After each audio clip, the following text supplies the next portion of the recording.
आज हम quadratic equation solve करेंगे फैक्टराइजेशन मेथड से। तो हमारे पास जो क्वाड्रेटिक इक्वेशन की स्टैंडर्ड फॉर्म होती है वो होती है A X square plus B X plus C equal होता है 0 के, पावर 2 पावर 1 और कांस्टेंट। तो हमारे पास जो क्वेश्चन में यहाँ पर इक्वेशन गिवन है वो तो फ्रैक्शन फॉर्म में, तो सबसे पहले हमें क्या करना पड़ेगा, यहाँ इसको सॉल्व करना पड़ेगा। तो हम स्टार्ट करते हैं कि यहाँ हमारे पास है 2/x-9 और राइट साइड पे हमारे पास हमें यहाँ पर डिनोमिनेटर में x-3 और यहाँ x-4 है, यहाँ पर दो टर्म्स है। तो यहाँ क्या करना पड़ेगा, हमें एलसीएम फाइंड करना पड़ेगा। तो यहाँ x-3 है, यहाँ x-4 है। तो क्या हम क्या करते हैं, जब दोनों डिफरेंट हो तो क्रॉस कर देते हैं, यानी कि इसको हम इससे मल्टीप्लाई कर देते हैं और इसको हम इससे। तो हम क्या करेंगे, यहाँ भी मल्टीप्लाई लिखेंगे x-4 और यहाँ भी लिखेंगे मल्टीप्लाई x-4। इसी तरह यहाँ मल्टीप्लाई में लिखेंगे x-3 और यहाँ मल्टीप्लाई में लिखेंगे x-3। ब्रैकेट कर देते हैं, दो टर्म है। तो सिंपल हमारा एलसीएम क्या आ जाएगा, x-3 भी आ जाएगा और x-4 भी आ जाएगा। और यहाँ पर क्या आ जाएगा, यहाँ पर 1 था और 1 को जब हमने मल्टीप्लाई किया x-4 तो x-4 माइनस, और यहाँ पर 1 से मल्टीप्लाई किया तो x-3।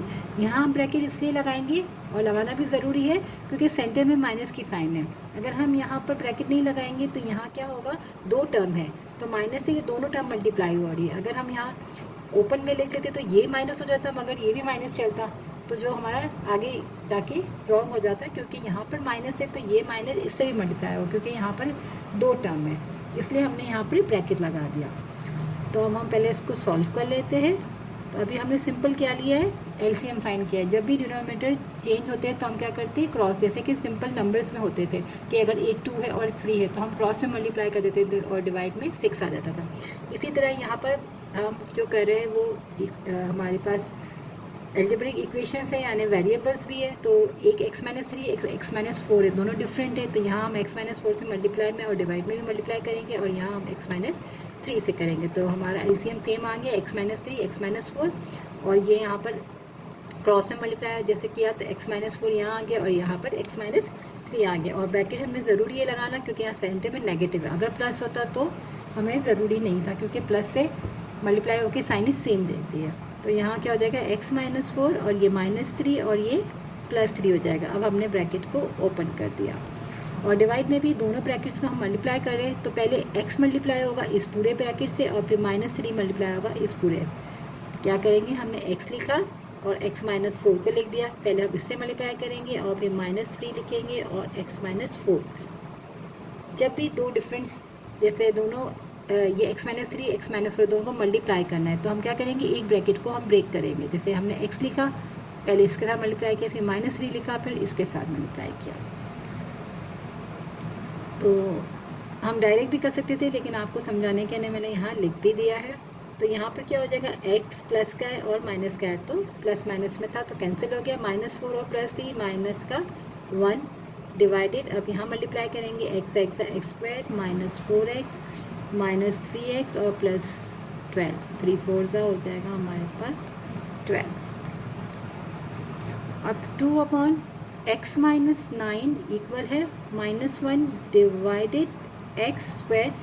यहाँ पर -4x और -3x है तो माइनस इंटू माइनस प्लस, तो 7x प्लस का 12 हमने सॉल्व कर लिया। अब क्या है, हमारे पास फ्रैक्शन फॉर्म है, इसको हम किस तरह ख़त्म करते हैं कि जब हमने एलसीएम वगैरह निकाल लिया तो अब हम क्या करेंगे, क्रॉस मल्टीप्लाई।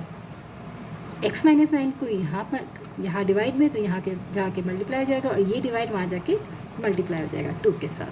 तो इससे क्या होगा, अभी हमारी फ्रैक्शन फॉर्म यहाँ पर हमने सॉल्व कर ली। जिस तरह के हमने यहाँ इसको क्रॉस में मल्टीप्लाई करेंगे, डिवाइड से मल्टीप्लाई और मल्टीप्लाई से डिवाइड, तो हमारी फ्रैक्शन फॉर्म यहाँ पर ख़त्म हो गई। अब हम ओपन कर लेते हैं ब्रैकेट्स को। 2x -2 7 था 14x और 2 को 12 से किया तो 24 -x और +9। अब क्या करेंगे, सारी वैल्यूज़ को हम लेफ्ट हैंड साइड पे ले आएंगे और इक्वल 0 कर देंगे, क्योंकि हमारे पास स्टैंडर्ड फॉर्म क्या है, ax² + bx + c इक्वल है 0 के। तो यहाँ हमारे पास हो जाएगा 2x² -14x +24 plus x minus 9 equal है 0 के, क्योंकि राइट से लेफ्ट पे ले आए, माइनस एक्स था प्लस एक्स हो गया, प्लस 9 था माइनस 9। माइनस 14x के साथ प्लस एक्स हमने लिख लिया और प्लस 24 के साथ माइनस 9 लिख लिया। अब हम इसको एरो सब्ट्रैक्शन कर लेंगे जो वेरिएबल सेम है। तो 2x के वाली टर्म तो एक ही है, ये माइनस 14x है, ये प्लस x है, तो माइनस 13x हो गया। और 24 में से अगर मैं 9 को माइनस करती हूँ तो आ जाएगा प्लस माइनस माइनस हमारा बन जाएगा यहाँ पर 15, वो भी पॉजिटिव। क्यों? क्योंकि 24 बड़ा है और उसकी साइन क्या है? प्लस है। अब हम यहाँ देखिए तो ये हमारा क्वाड्रेटिक इक्वेशन आ गई है, standard form A power 2 power 1 और कांस्टेंट, क्योंकि क्या होता है A square plus B X plus C equal है 0 के। तो यहाँ हमारी फॉर्म आ गई है क्वाड्रेटिक इक्वेशन की स्टैंडर्ड फॉर्म। अब हम यहाँ इसके फैक्टर्स बनाएंगे। तो यहाँ क्या करेंगे, हम मिडिल टर्म ब्रेकिंग करेंगे। तो यहाँ पर 2 है और यहाँ पर 15 है, तो यहाँ पर जो नंबर होता है इसको हम लास्ट वाले नंबर से मल्टीप्लाई करते हैं मिडिल टर्म ब्रेक करने के लिए। तो 2 को जब 15 से करेंगे तो आ जाएगा हमारा 30, तो हमारे पास आ जाएगा 30। अब यहाँ हम क्या करेंगे, 30 के फैक्टर्स निकाल लेते हैं। 2 15 सा 3 5 सा और 5 1 सा 5। तो मिडिल टर्म ब्रेक हम कैसे करते हैं कि मल्टीप्लाई करें तो लास्ट टर्म आए और एरर सब्ट्रैक्शन करें तो हमारी सेंटर की टर्म आए। तो 2 को 15 से किया तो यहाँ तो 30 आ गया, तो हमें फैक्टर्स जो है वो 30 के बनाने हैं। और जब मल्टीप्लाई करने से 30 आए और एड और सब्ट्रैक्शन से 13 आए, सेंटर में 13 है। तो अगर हम यहाँ देखें तो अगर मुझे 6 और 5 के बनाऊँगी तो 6 5 30, 6 और 5 को मैं ऐड करूँगी तो 11 हो जाएगा, 13 तो नहीं आएगा। तो हम क्या करेंगे, 5 2 से 10 और 10 को 3 से करेंगे। 10 3 सा क्या हो जाएगा हमारे पास 30, और 10 में से 10 और 3 को अगर हम ऐड कर ले दोनों को तो बन जाएगा 30। तो हमारे फैक्टर्स आए 2x square 10x 3x plus 15 equal है 0 के। 10 3 सा 30 और 10 और 3 को हम ऐड करेंगे तो 13 आएगा। और यहाँ पर हमारे पास माइनस की साइन है, तो हम क्या करेंगे, दोनों की साइनें क्या लगाएंगे, माइनस, क्योंकि अगर यहाँ प्लस होता तो दोनों की प्लस लगाते, क्योंकि हमें ऐड करना था। और यहाँ पर हमें 13 चाहिए तो दोनों को ऐड करना है, साइन माइनस की, तो दोनों में हम क्या लगाएंगे, माइनस की साइन लगाएंगे।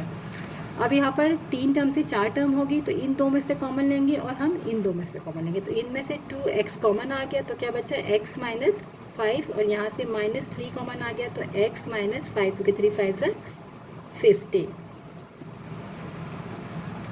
अब क्या होगा, अब 2 टर्म है तो यहाँ से x माइनस 5 और ये एक टर्म है, एक टर्म है जब हमने कॉमन लिया। तो यहाँ से क्या कॉमन है, x माइनस 5 और यहाँ से भी x माइनस 5, तो हमने x माइनस 5 को कॉमन ले लिया। तो यहाँ पर क्या बचा हमारे पास, 2x बचा, और यहाँ से हमने जब x माइनस 5 कॉमन लिया तो क्या बचा, माइनस 3। ठीक है, पहले हमारे पास 3 टर्म थी, मिडिल टर्म ब्रेक किया तो 4 टर्म आए, इन 2 में से कॉमन लिया, फिर इन 2 में से कॉमन लिया, तो अब 2 टर्म आ गई। इन दोनों में से क्या कॉमन है, x माइनस 5 दोनों में कॉमन है, तो हमने अगर x माइनस 5 ले लिया तो यहाँ से हमारे पास बचा 2x, और यहाँ से हमने x माइनस 5 तो बचा माइनस 3, तो x माइनस 5 और यहाँ ब्रैकेट में बचा 2x माइनस 3। और सिंपल लफ्ज़ों में आप यूँ भी बोल सकते हो कि दोनों जब 2 टर्म में जो कॉमन टर्म है, जैसे x माइनस 5 उसको हमने 1 टाइम लिख दिया और इन दोनों को हमने मर्ज कर दिया।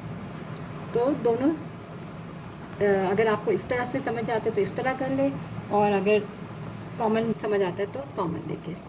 तो अब ये 2 ब्रैकेट से तो x माइनस 5 भी हमारा इक्वल 0 के है, और एक 2x माइनस 3 इक्वल है 0 के। तो x की वैल्यू एक हमारी आ गई 5 और दूसरी 2x इक्वल है 3, और यहाँ हम सॉल्व कर लेते हैं। तो 2x इक्वल 3, तो x इक्वल है 3/2, और अगर उसको हम डिवाइड कर ले तो 2 1 ज़ा 2 और प्लस 1। तो यहाँ हमारे पास x की 2 वैल्यूज़ आ गई। तो एक हमारी आ गई है x इक्वल है 5 और दूसरी x इक्वल 1/होल नंबर, यूँ भी लिख सकते, 3/2 भी लिख सकते। और अगर हमें सॉल्यूशन सेट में लिखना है तो हम बोलेंगे 5, 1/2 आंसर।